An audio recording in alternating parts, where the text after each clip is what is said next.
देखिए, जब third attempt था जिसमें प्री नहीं हुआ, वो मेरा not due to general studies but due to CSAT था। Hello guys, welcome back to our channel Nai Udaan. मैं हशमत सईद। उम्मीद करता हूँ आप लोग अच्छे होंगे।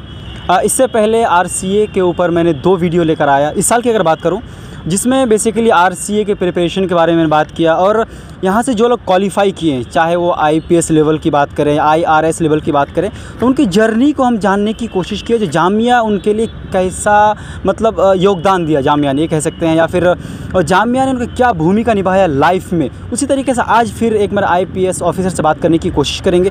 उनकी पूरी ज़िंदगी को हम टटोलने की कोशिश करेंगे और उसके पूरे लाइफ में पूरा जो एक IPS की जर्नी रही उनकी, या फिर सिविल सर्विसेज की जो जर्नी रही, उसमें जामिया कितना ज़्यादा हेल्पफुल साबित रहा था। आइए डायरेक्ट हम मिलते हैं। इससे पहले मैं आपका हमारे चैनल में स्वागत करूँ। Thank you so much. और हरिवा मैम, बहुत ब्रीफली मैं आपकी लाइफ की जर्नी को जानना चाहूँगा, स्कूलिंग से लेकर आज यहाँ पे IPS ऑफिसर की हैसियत से मेरे साथ खड़े हैं यहाँ तक। मैं सुल्तानपुर डिस्ट्रिक्ट उत्तर प्रदेश से बिलोंग करती हूँ। क्लास 10 तक मैंने वहीं से पढ़ाई की और मैं क्लास 11th में दिल्ली आ गई। तो मैंने 11th 12th और अपना ग्रेजुएशन कंप्यूटर साइंस इंजीनियरिंग में दिल्ली यूनिवर्सिटी से किया और अभी मैं मास्टर्स कर रही हूँ सोशियोलॉजी में इग्नू से, और तभी मेरा सिलेक्शन IPS में हो गया। सो ये क्या पहला अटेम्प्ट था आपका जब सिलेक्शन हुआ? नहीं, सिलेक्शन मेरा 4th अटेम्प्ट में हुआ। तो मैं पहले जो आपका 3 अटेम्प्ट रहा, मैं उसके बारे में जानना चाहूँगा, कहाँ तक पहुँचे उसके बाद आप?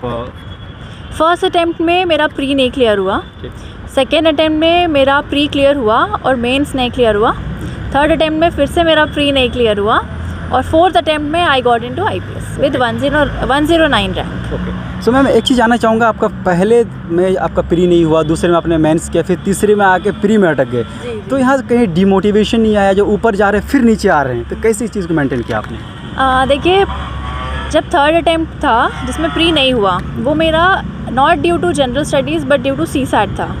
तो मैं एक इंजीनियर हूँ, पर फिर भी मेरा CSAT क्लियर नहीं हुआ, तो वो बहुत ही बेकार टाइम था। I would say that was the lowest time of my whole journey in 2020। तो उसके लिए क्या करना होता है, मैं हर एस्पिरेंट को यही बोलती हूँ कि ऐसे टाइम आएंगे, बी रेडी फॉर दैट। काफ़ी बार क्या होता है, आप फर्स्ट अटेम्प्ट में ही इंटरव्यू जाते हो, फिर वहाँ से वापस आते हो और आपका CSAT नहीं होता। ऐसे भी इंस्टेंसेस हैं यहाँ पे। तो उसके लिए आपको हमेशा याद रखना है कि ये जर्नी एक मैराथन है। आपको हमेशा सक्सेस के लिए, फेलियर्स के लिए रेडी रहना है। बेसिकली अपना एम क्लियर रखो, आप क्यों आए थे यहाँ पे, स्टार्टिंग आपने क्यों की थी, राइट? और अपना जो स्ट्रेस लेवल है ना, जो बढ़ता है हर अटेम्प्ट में, उसको कंट्रोल करने की ज़रूरत है। आप अपने फैमिली से बने रहो, अपने दोस्तों से बात करो, अपनी हॉबीज़ को परस्यू करो और हमेशा एक क्लियर गोल रखो, एक सिंगल फोकस कि ये करना है तो करना है। ओके, मैं आगे बात करने से पहले एक चीज़ जानना चाहूँगा, कब से आपके दिमाग में ये आया जब हमें सिविल सर्विसेज की तरफ जाना है? मेरा बहुत बचपन में स्कूलिंग के समय? नहीं, हाँ, मेरा नहीं था, वो घर वाले बोलते रहते थे, लाइक दादा नाना चाचू मामू ये सब बोलते थे कि आपको ये बनना है, यही बनना है। पर मेरा, मुझे पता ही नहीं था कि क्या होता है, DM SP क्या होता है। बस हमें दिखते थे, स्कूल में आते थे चीफ गेस्ट बन के, इतना ही पता था मुझे। तो जब मैं कॉलेज आई, कॉलेज में दिल्ली यूनिवर्सिटी में स्पेशली, मुझे एक इंक्लिनेशन आया towards society, towards social issues, towards development and etcetera. तो मुझे काइंड ऑफ लगा कि शायद यही मेरा कॉलिंग है। पर फाइनली जब मैंने कॉलेज पास आउट कर लिया 2018 में, मुझे एक ऑफिसर मिले, SDM थे वो मेरे डिस्ट्रिक्ट के, और वही मेरे मेंटोर बने। तो उनसे मिल के मुझे ये इंस्पिरेशन आया कि अब मुझे यही करना है। तो हम कह सकते हैं थॉट आपका कॉलेज में आया था, बाकी जर्नी जो शुरू हुई कॉलेज के बाद? बिल्कुल, जर्नी कॉलेज के बाद। ओके, हम जामिया RCA की बात कर लेते हैं। जामिया RCA आप कब आए?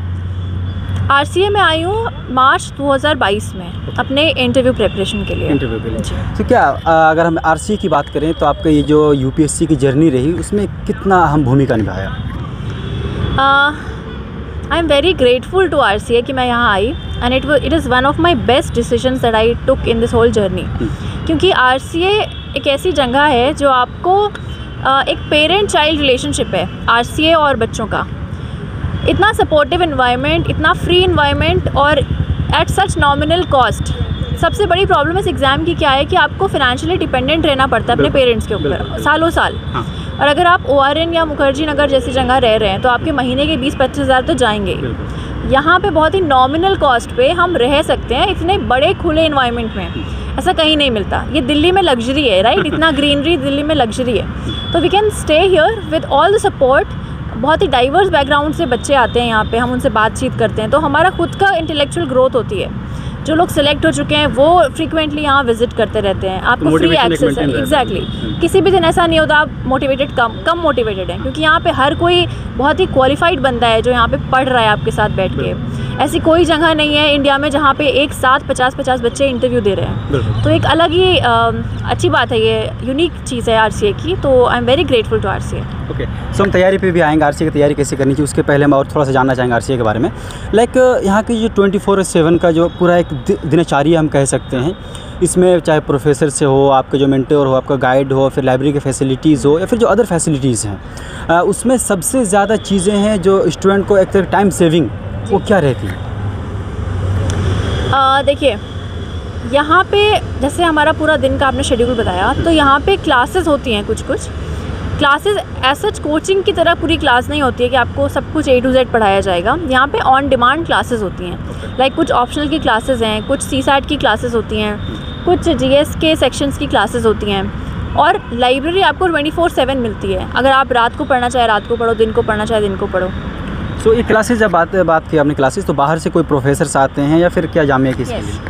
बाहर के प्रोफेसर्स आते हैं, क्वालिफाइड प्रोफेसर्स जो जामिया में भी पढ़ा रहे हैं, या इनफैक्ट जो सिविल सर्वेंट्स हैं वो अपना एज अ गेस्ट लेक्चर यहाँ आके बढ़ा लेते हैं हमें, तो एक्सपर्ट्स आते हैं। और जामिया में एक साइकोलॉजिस्ट सपोर्ट भी देते हैं हमें। RCA में जैसे ये एग्ज़ाम बहुत ही मेंटल स्ट्रेस आपको देता है, तो एक साइकोलॉजिस्ट भी हमें प्रोवाइडेड होता है यहाँ से, एडमिनिस्ट्रेशन ने हमें प्रोवाइड किया है। आपको कभी भी लगता है कि यू नो आपके दिमाग में कुछ अच्छा नहीं चल रहा है, यू आर फीलिंग लो, कुछ कॉम्प्लेक्सिटीज़ हैं, काफ़ी बार पर्सनल लाइफ भी आपकी बहुत बेकार सी चल रही होती है, तो वो भी प्रोवाइडेड होता है यहाँ पे। सो मैम, एक चीज़ और जानना चाहूँगा मैं, जिस तरह RCA मोटिवेट करता है, कहीं ना कहीं दूसरे पहलू देखें तो जितने वहाँ पे स्टूडेंट्स होते हैं सब एक दूसरे का कॉम्पिटिटर होते हैं, तो उसमें क्या कभी डिमोटिवेट फील नहीं होता, लाइक यार वो तो मेरा कॉम्पिटिटर है, वो अच्छा कर रहा है, मैं अच्छा नहीं कर पा रही हूँ, फिर मैं अच्छा कर रहा हूँ, वो अच्छा नहीं कर पा रहा है? I would sum up it in a statement that RCA is a family, और फैमिली में कोई कंपटीशन नहीं होता। फैमिली में आप एक दूसरे को सपोर्ट करके ऊपर उठाते हो, राइट?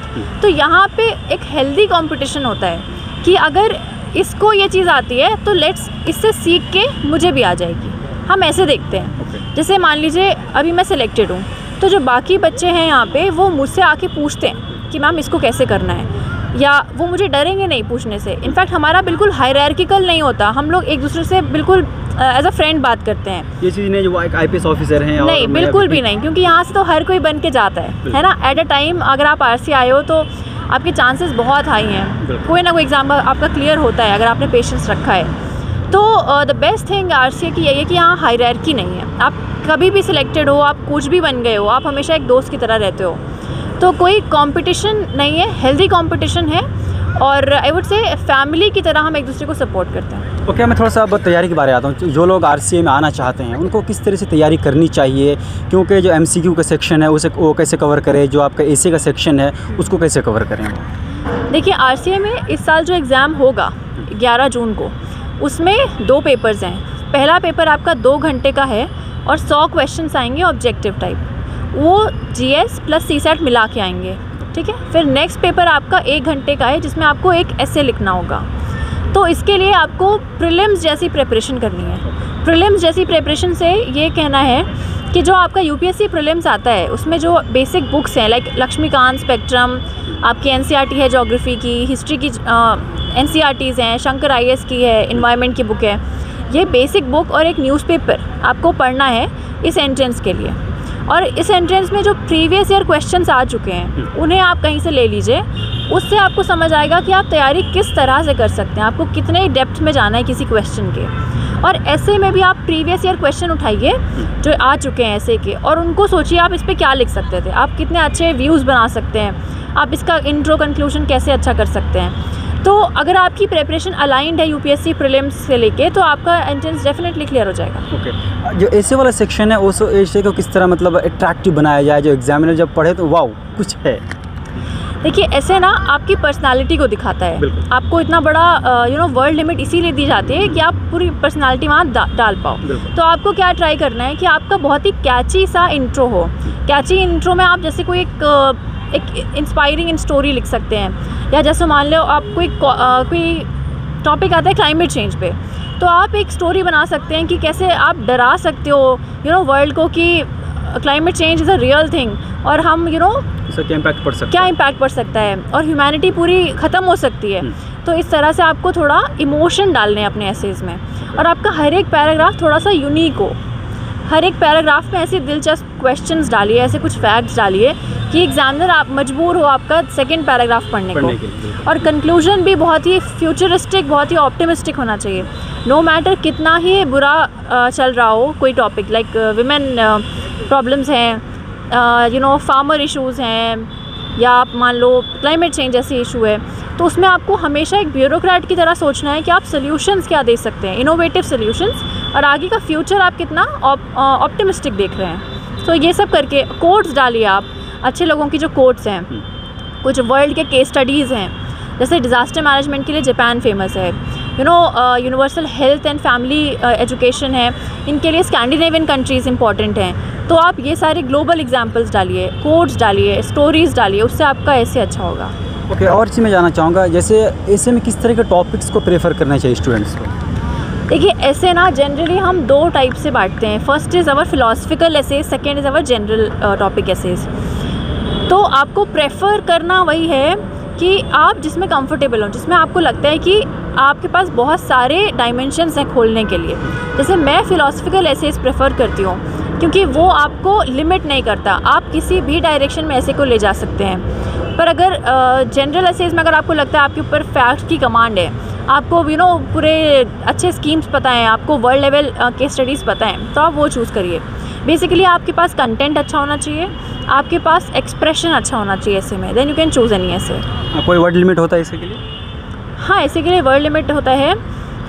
जामिया आरसी के एंट्रेंस का मुझे एग्जैक्टली याद नहीं है, बट ये there is a word limit. Okay, so अगर इंटरव्यू की बात करें, जो मतलब रिटन निकलने के बाद जो इंटरव्यू होता है, तो इंटरव्यू में किस किस तरह के क्वेश्चन या फिर क्या प्रेफरेंस होती है उसमें, उसके लेवल की भी अगर बात या आप आरसीए की बात कर रहे हैं? आरसीए में इंटरव्यू जो है आपकी जनरल पर्सनालिटी को चेक करता है कि आप यहाँ क्यों आना चाहते हैं, है ना, आपका आगे के लिए क्या विज़न है, और आप कितने डेडिकेटेड हैं इस पर्टिकुलर प्रिपरेशन के लिए, क्योंकि आरसीए में बहुत कम सीट्स हैं, राइट, फिक्स्ड सीट्स हैं, ऊपर से सबके लिए भी नहीं है। हाँ, एग्जैक्टली 4 सेक्शंस के लिए हैं, SC, ST, minority and women. तो हमारे पास कम रिसोर्सेज में हमें ज़्यादा से ज़्यादा अच्छा पूल चाहिए। तो आरसी चेक करता है कि आपका पर्पस क्या है यहाँ आने का, डेडिकेशन कितना है, और आप कितने अच्छे ऑफिसर बन पाएंगे। एग्जैक्टली, तो उसी तरह के क्वेश्चंस होते हैं। ओके, तो लास्ट में मैं जानना चाहूँगा, जो हमारे एस्पिरेंट्स हैं जो आरसी के लिए तैयारी करना चाह रहे हैं या फिर यूपीएससी के लिए सोच रहे हैं, उन्हें ब्रीफली आप क्या मोटिवेशन देना चाहेंगे? बिल्कुल इन शॉर्ट में। मोटिवेशन यही है आपके लिए, अगर आप यूपीएससी या आरसी आना चाह रहे हैं, कि first of all you are already a different slot than others. आप अगर ये सोच रहे हैं तैयारी करना, तो आप औरों से अलग हैं, क्योंकि इस बारे में सोचना ही अपने आप में एक बहुत मजबूती की बात है। ये एग्ज़ाम ऐसा है ना कि वो सिर्फ स्ट्रॉन्ग लोगों के लिए बना है मुझसे। और be ready for all kind of failures और सक्सेस पे बहुत ज़्यादा खुश नहीं होना है, फेलियर्स पे एकदम गिर नहीं जाना है। ये जर्नी बहुत बड़ी भी हो सकती है, बट जैसे एक सेइंग होती है that UPSC can delay your selection, it can not deny your selection. अगर आपके अंदर वो टैलेंट है तो आप सेलेक्ट होगे। और हमेशा अपना मोटिव याद रखो कि आपने ये क्यों चूज़ किया है, आप क्या बदलाव लाना चाहते हैं, आप अपना खुद का करियर किस तरह से डेवलप करना चाहते हैं, how do you want to give back to society. So these are the things that should always motivate you, and all the very best. Okay ma'am, thank you so much अपनी कीमती समय देने के लिए और इतनी सारी अहम जानकारी और इम्पोर्टेंट पॉइंट्स जो स्टूडेंट्स को देने के लिए। Thank you so much.